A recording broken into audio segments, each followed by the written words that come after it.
Hello, and welcome back to the Terminal Demo Series. I'm Hannah with Lightning Labs, and this is a series where we walk through using Terminal, your all-in-one node management tool, from health checks to auto fees, loop, pool, and more. And now in this video, we're going to check out the Terminal Web homepage, looking at insights and its channels. So we want to note here that Terminal Web is now connected to my L402 testnet demo node. And this node has not been optimized as a routing node. It was set up just to enable my L402 demo site, and that will be reflected in the numbers we look at here. So let's go have a look. Let's start right at the top by looking at these 4 insights right here. We have ROI, net profit, earned Satoshis, and spent Satoshis. So here we can see how many Satoshis we've spent on various different fees, sending out payments, etc. Here we can look at how many Satoshis we have earned, perhaps from forwarding payments. Then we can see our net profit there by comparing those two numbers, and then we can calculate the ROI. And you can see here I've not optimized my node for routing, so I'm not really earning money as a routing node. But if you're planning on earning money as a routing node, or you're keeping an eye on that, then this is a really quick and easy way to see what's going on with your node, and you can change the time period as well to see what's happened in a specific time period. And the really, really cool part here is we can click this. We can get our profit and loss breakdown, so we can see how we've been earning fees, and we can see how we've been spending Satoshis on the network. And then we can click this button and get all that data downloaded so we could, import it into a spreadsheet and have a look through it. And if we look just below that, we can see our top routes. So we can see what's been going on our node and which routes have been the most active and perhaps earning us the most fees. We can see here this particular route has earned me 382 Satoshis. Woo! Right? So these are, if we look at this, say, okay, what does this tell us? This tells us that maybe these channels are channels we really want to pay attention to. If we're trying to optimize for fees here, then we want to pay attention to these particular channels and make sure we're managing that liquidity well. And it breaks down even further into our top outbound and our top inbound.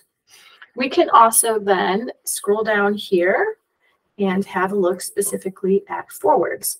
So you can see as this node is not really set up to be a routing node, I don't have a lot of forwards happening here, but we get a ton of data on what has happened. Again, we can change this time element up here, and we can see here graphically, when I got a few forwards that happened on this node.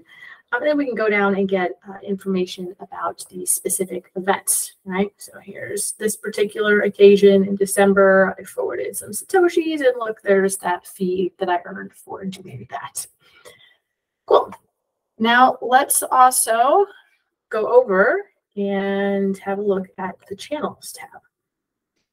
So here we get all kinds of information on the channels that are currently set up on this node. You see I have 38 channels, but only 28 of them are active at the moment. You can see my outbound and my inbound capacity, and then we can get specific information, right? So we can see I have a channel open with this node. That's the node alias. We can also get that node pub key there.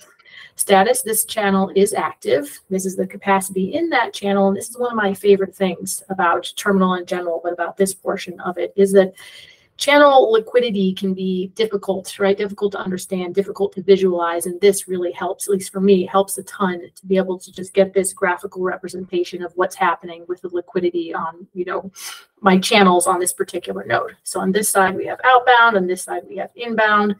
And we can scroll down and see what's going on, get a feel for what's happening with the liquidity on our node. And you get very specific data here as well, right? So you can see all kinds of stuff. And if we look here, some of these channels, we can see Satoshis earned here, and we can get ROI on some of these, right? So this one that just has Satoshis, this is probably an inbound channel, right, that someone opened with my node, so I don't have any upfront costs associated with that. But this channel here must have been an outbound channel that my node set up, so I do have a cost associated with setting up that channel, and then we can see how that decision worked out for me, right? Did I make money or lose money on that particular choice? And if you hover over it too, we get all kinds of additional information there. So really just a ton of insight on what's happening on your node. And really cool stuff too is I can click on one of these channels and click on little dots over here, and I can do things like I can update the fee policy. So I might look here and say, hey, this channel isn't earning me a lot of money. Maybe I want to change that fee policy, and I could do that here. Or I might go through and say, hey, this channel is inactive, and you know what, this channel is always inactive. There's an issue there. I'm going to go ahead and close that channel, right? And I could do that all from this interface. And one more thing we'll look at here is channel actions. So if you've noticed a change in the amount of channels on your node and you're wondering what's going on, again, a very quick and easy graphical way to go and see what's happening there. We get a list here of various actions, channel actions that have happened on this node. So I can see, oh, here, back in December, this was a remote open of this particular channel. And oh, here, back in August, I had a local force close on this channel here. You can get all kinds of information on that, which really give you a ton of insight as to what's happening on your node. Awesome. So let's go ahead and recap what we had to look at today. We just had to look at the terminal web homepage and all the data and insights that are available there. As always, you can get more information at docs.lightning.engineering, and I'll see you next time.